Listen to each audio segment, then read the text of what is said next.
And that could be quite supportive. All right, Manisha, thank you very much for that.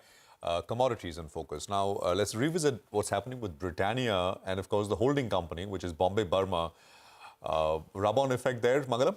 There is a rub-on effect there, but as far as Britannia is concerned, the street was bracing itself for a good day, but the stock price has given it a treat. It's a fresh record high, and the company is, crossed that 1 lakh crore mark in terms of market cap as well, and that's understandably so because they've reported the highest ever revenue growth. Gross margins have improved both quarter on quarter and year on year, and the market share is at a 15-year high. The numbers are above street expectations on all parameters, a volume growth of 4% as well. The only concern that the street had was an increase of 1,000 crores in their long-term debt, and the management in their conference call has, assuaged a lot of concerns that they had. The first one was they took debt to fund capex, and because the cost of debt was just around 5.8%, it made a prudent decision out there. Bombay dying was one of the concerns. They've exercised their right to appeal against the SEBI order, so that's the other concern that has been taken care of. The third one, they expect, while raw material prices have seen some firming in wheat as well as dairy, they expect it to at least remain stable, if not fall going forward. The overall new product contribution in their revenues is close to around 5%, and croissants